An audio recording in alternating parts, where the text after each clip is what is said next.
ఇప్పుడు ఎందుకు ఏడుస్తున్నావే? నా వల్లేగా నువ్వు అక్కడికి వెళ్తున్నావు. ఈ ఉద్యోగానికి అప్లికేషన్ వేసింది నువ్వే ఏడిస్తే ఏంటి అర్థం? నాకు మాత్రం నేను వదిలి వెళ్ళాలని కోరిక. మేనేజ్ చేయకు. ఈ కాలంలో ఎవరు కష్టపడి డబ్బులు సంపాదిస్తున్నారు చెప్పు? పైగా సొంతూరులో పనిచేస్తే అస్సలు మర్యాద ఉండదు. ఇక్కడ చేసే అదే పనికి అక్కడ 3 రెట్లు ఎక్కువ జీతం ఇస్తారు. అదేగా మీ నాన్న కావాల్సింది.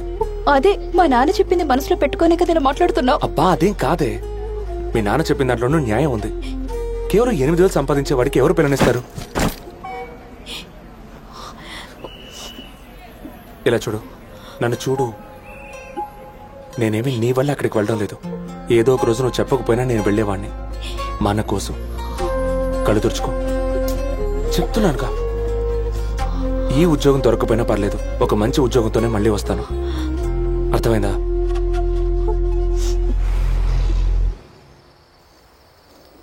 నేను ఇంటర్వ్యూలో మీరు మాట్లాడినప్పుడే నాకు అర్థమైంది మీకు ఇష్టం లేకుండానే ఈ ఊరు వచ్చారని.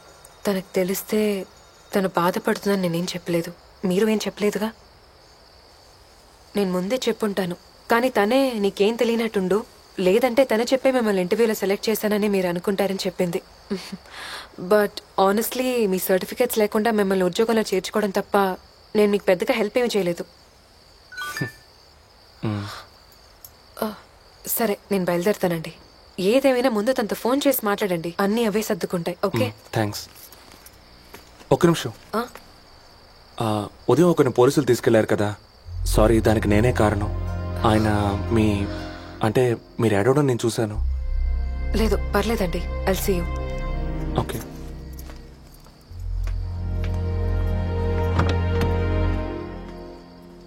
వెళ్దామా సార్? వెళ్దామా.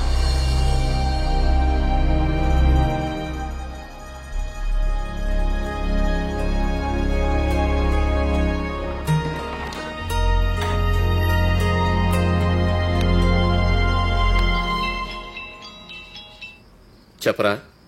రై ఎలా ఉందిరా? ఇప్పుడు పర్వాలేదు. రై ఇందాకే ఎంక్వైరీ చేశాను. స్టేషన్ నుంచి ఇన్ఫర్మేషన్ వచ్చింది. వాళ్ళ బాబాయ్ ఆ నలుగురిని తాక్కోమన్నాడు. అర్థమైందా? ఏదైనా చెయ్యాలంటే ఈ నైట్ లోపే చెయ్యాలి, లేదంటే వాడిని పట్టుకోవడం కష్టం. సరే నేను చూసుకుంటాను. రైట్కి లాగు, ఇంకొంచెం రైట్, చాలు. అందరినీ రౌండ్స్కి పంపించావా? పంపించాను సార్. ఈ సర్కిల్ ని నువ్వు అరవింద్ చూసుకుంటే చాలు. చూసుకున్నాను సార్. అర్థమైందా? Okay sir.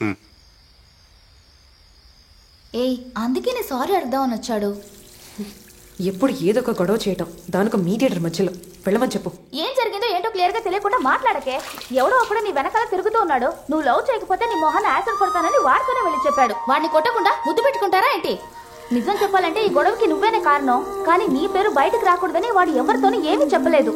ఒక్క విషయం గుర్తుంచుకోవే, ఒక అమ్మాయి కోసం ఎవరు ఇంత ఓర్పుగా ఉండరు, అర్థం చేసుకో.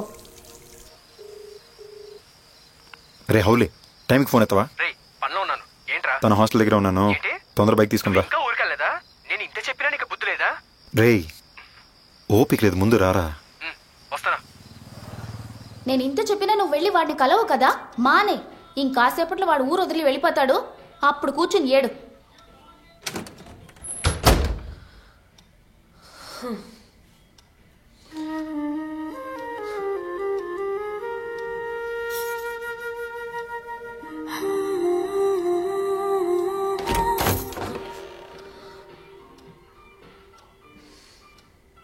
ఏంటి? మొబైల్ తీసుకో.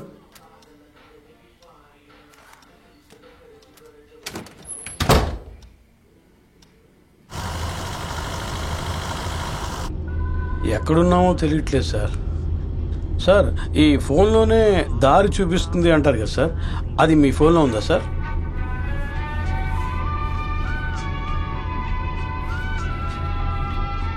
Okay sir.